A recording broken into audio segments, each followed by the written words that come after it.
guest.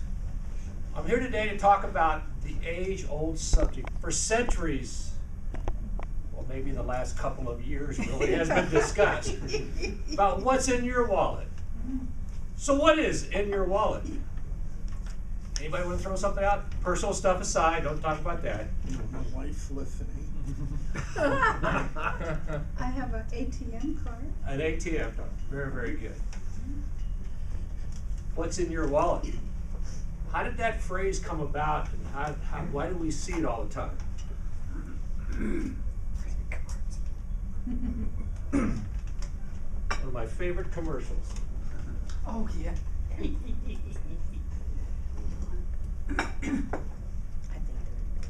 With Capital One Bank's free checking with rewards, me and the lads earn rewards just for everyday banking, like getting money from the drive-thru. Taking out the cash at the bank. Dad, what about my allowance? We earn rewards just for using our debit card. Overnight. You got it. Whoa. Our business expenses earn rewards too. For your business. It's free checking with rewards at Capital One Bank. What's in your wallet? Let me do the talking. These commercials have made what's in your wallet and credit cards a household word. I'm here to tell you today that every single day, millions of dollars are lost by people just like you and me for failing to know how to use credit cards. Most people would repudiate the statement that credit cards are good for you. They try to tell you don't use them. I'm here today to show you how to use your credit cards to get the things that you might want in your life. There are three types of things in a credit card you can get back as rewards. The first is cash back. At the end of the year, they send you a nice little check for some money back. Next would be frequent flyer miles, things that you could spend for hotels or air flights. The other, if you really like to overpay for things, like about 3 times what something's worth, you can exchange it for merchandise. Really? Yeah. Now, which do you think I want to talk about today? Frequent flyer miles. So what are some of the basic rules in frequent flyer miles? It's very, very simple. This is just the basics on out there that every airline is a little bit different, but in the industry, a coach ticket with plenty of seats available are 25,000 miles. That means you get to spend $25,000 to get that ticket. Coach ticket, if inventory is limited, 50,000 miles. First class ticket, if you want to take your sweetheart on a great trip, it's going to cost you 50,000 miles if there's seats. First class, if there's not, that's 100,000 miles. Two of you to take a flight, that's 200,000 miles. That's a lot of charging going on out there, isn't it? Well, let's see how that happens. What's that all about? Today, just by signing up for a credit card, you can get phenomenal amount of points. In fact, just 3 months ago, American Airlines produced an offer on a credit card. By signing up for that credit card, charging $10,000 over the next 6 months, you would get 75,000 frequent flyer miles from that card alone. It's reported today that there is one holder for the American Airlines company of frequent flyer miles with over 100 million miles in his account. Do you think he got those miles by flying? The most anyone's ever flown documented frequent flyer programs is about 20 million miles. So this guy is doing very, very well. One of the things you can do with credit cards, and I'm not going to advocate this, but it's done out there, you can decide for yourself, is credit card churning.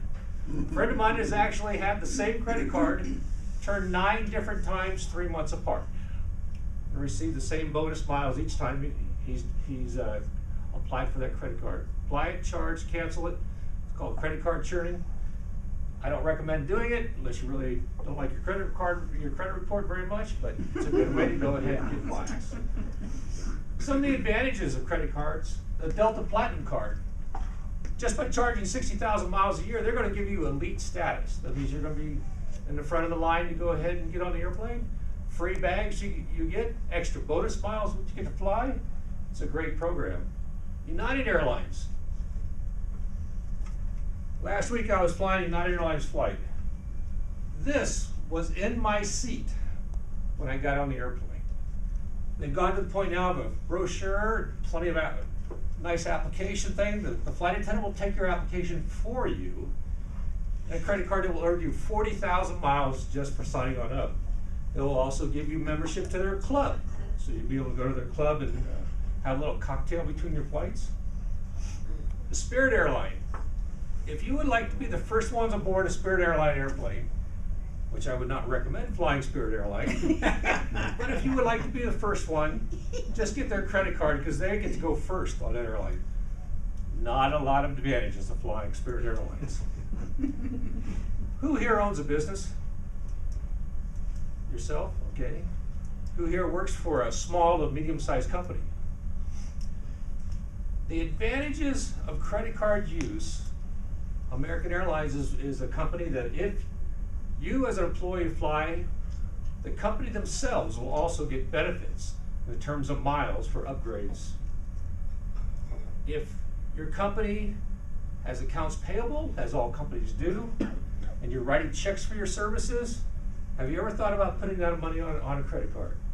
Right now I'm working with a small company here in Sparks that our goal is 10 first-class tickets over next year by doing one thing differently. And that's instead of paying by check, they're going to pay by credit card, and they're going to pay that credit card bill off at the end of the month. So what's the steps you need to do? First, you have to decide on what airline you want to fly on. Very, very important. Don't pick several different airlines. Pick one that you like to fly. Stay with it. Decide how you want to buy your ticket.